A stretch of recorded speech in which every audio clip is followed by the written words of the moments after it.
सुप्रभातम विद्यार्थियों।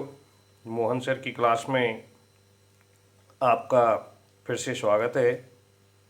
तो आज हम गद्य का चैप्टर प्रारंभ करने जा रहे हैं, जिसमें पहला ही चैप्टर है हमारा भारतेंदु हरिश्चंद्र, जिनका गद्य साहित्य को लेकर के या हिंदी के अंतर्गत जो गद्य की भाषा है या आधुनिक काल के अंतर्गत जो गद्य का आविर्भाव हुआ उसमें इनकी अहम भूमिका रही है। उसको एक परमार्जित रूप देने में यदि किसी लेखक का प्रमुख योगदान जो रहा है वह भारतेंदु हरिश्चंद्र हैं। कम उम्र में ही बहुत सारे लेख इनके द्वारा लिखे गए और अनुवाद भी इनके द्वारा किए गए। ब्रज का लालित्य भी हमें इनकी भाषा में देखने को मिलता है।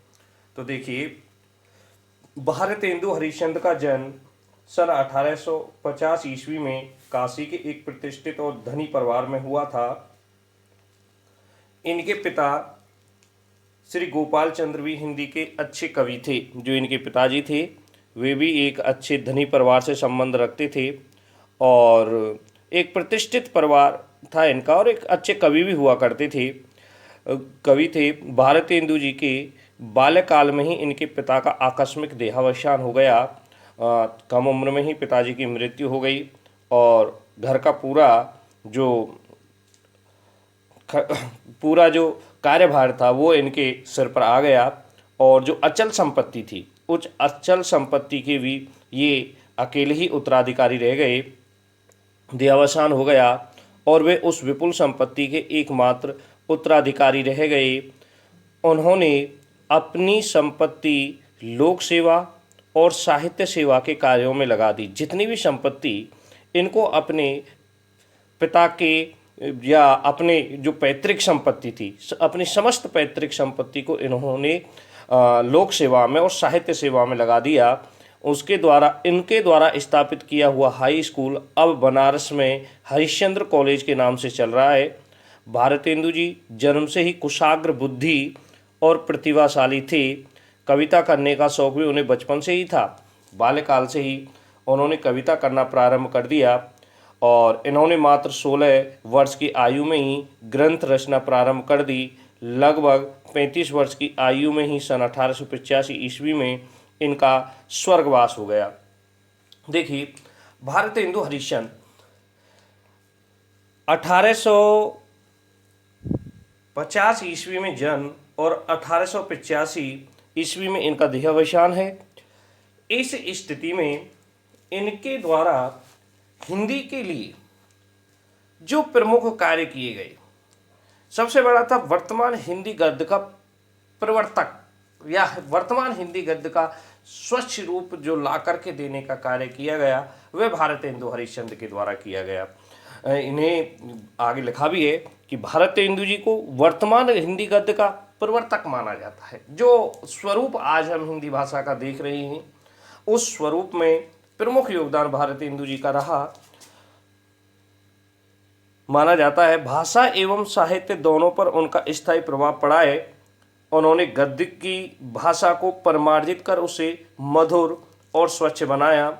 वे सुधारवादी थे। एक सुधारवादी आंदोलन चला उसमें, तो इनकी अहम भूमिका रही सुधारवादी आंदोलन हिंदी को लेकर के कि उसमें क्या क्या सुधार किए जा सकते हैं, कैसी भाषा होनी चाहिए, किस प्रकार का हमारा साहित्य होना चाहिए, लेखन प्रक्रिया किस प्रकार की होनी चाहिए, किस प्रकार हमें शब्दों का चयन करना चाहिए।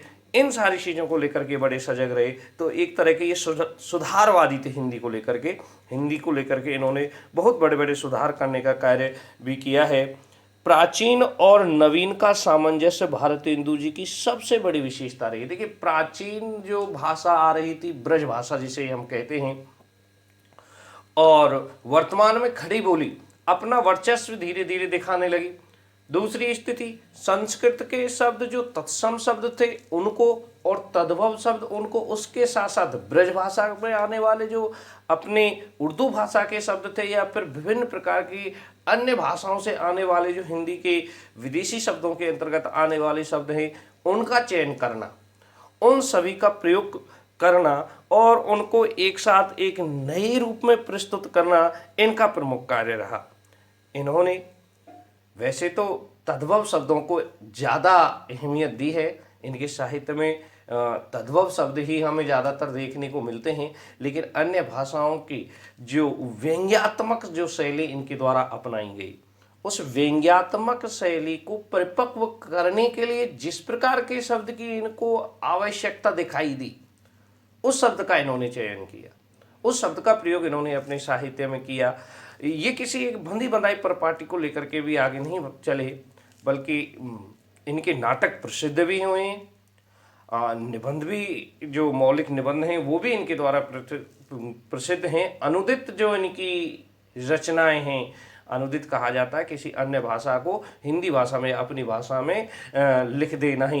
तो कई ग्रंथों का इन्होंने अनुवाद किया है, अनुवाद अनुदित ग्रंथ भी इन्होंने लिखे। तो उन सब का इन्होंने विशेष ध्यान रखने का, तो प्राचीन और नवीन जो कहा गया कि प्राचीन और नवीन दोनों ही, यानी आधुनिक युग और उससे पहले जो युग चल रहा था, जो कविता हमारे बीच चल रही थी, उन दोनों का आपसी सामंजस्य बिठाने का कार्य भारतेंदु जी के द्वारा किया गया, और यही इनकी सबसे बड़ी विशेषता भी रही है।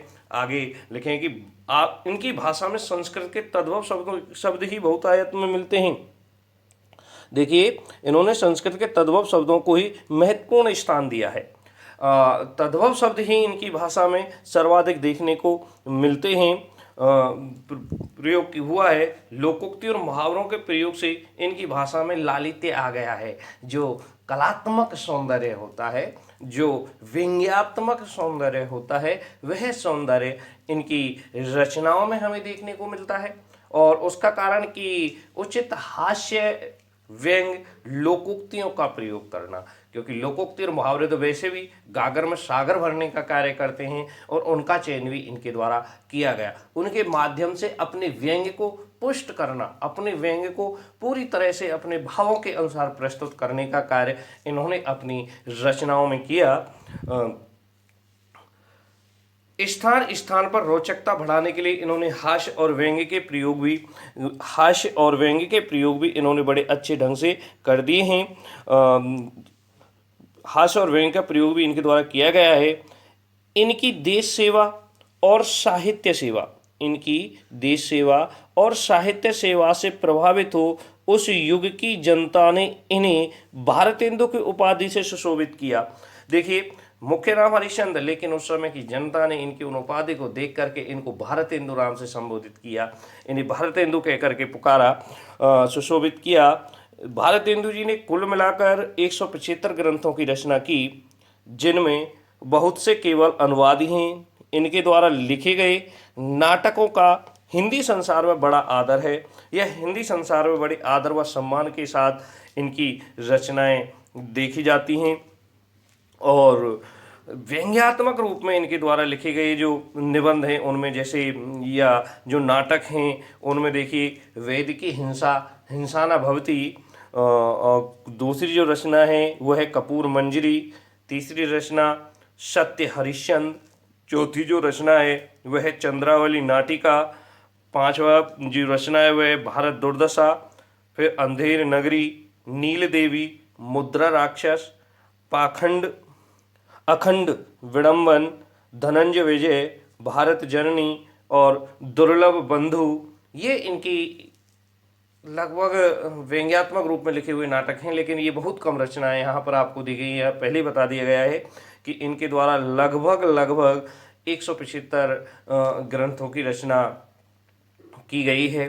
तो ये भारतेंदु जी के एक छोटा सा जो विद्यार्थियों के लिए एक परिचयात्मक रूप हो सकता है, वह रूप है।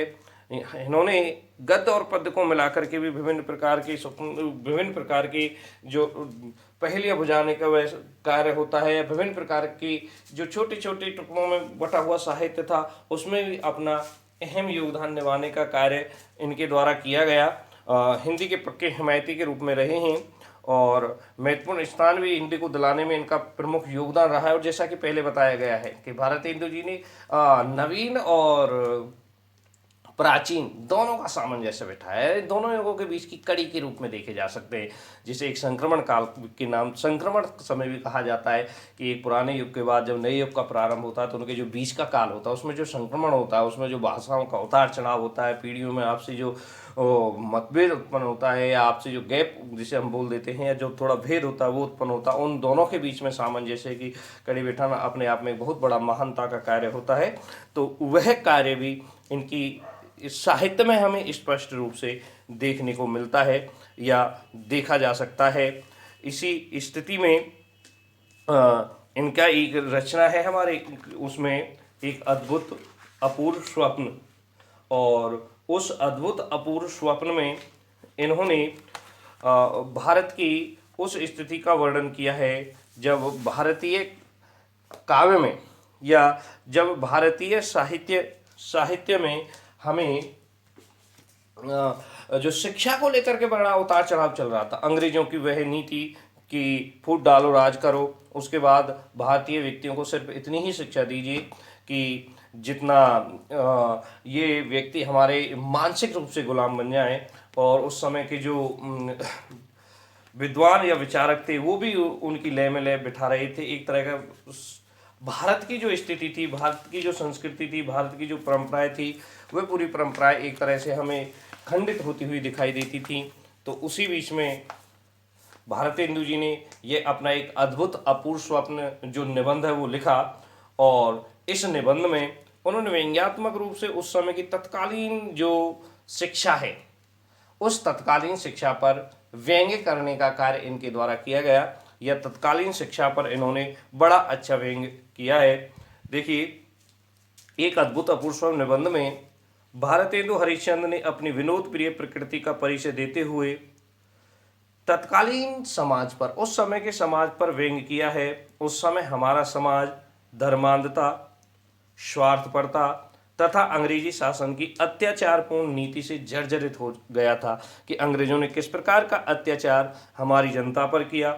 उस अत्याचारपूर्ण नीति से पूरी तरह जब वो जर्जरित हो गया तो शिक्षा पद्धति का ढांचा एकदम विकृत होने लगा, और उस शिक्षा पर जो विकृत हो गया था उसको लेकर के भी लोगों में अनेक प्रकार की कपोल कल्पनाएं थी कि अब इस प्रकार की शिक्षा होनी चाहिए, अंग्रेजी शिक्षा का वर्चस्व रहना चाहिए, बिना अंग्रेजी शिक्षा के व्यक्तियों का कोई वजूद ही नहीं रहेगा।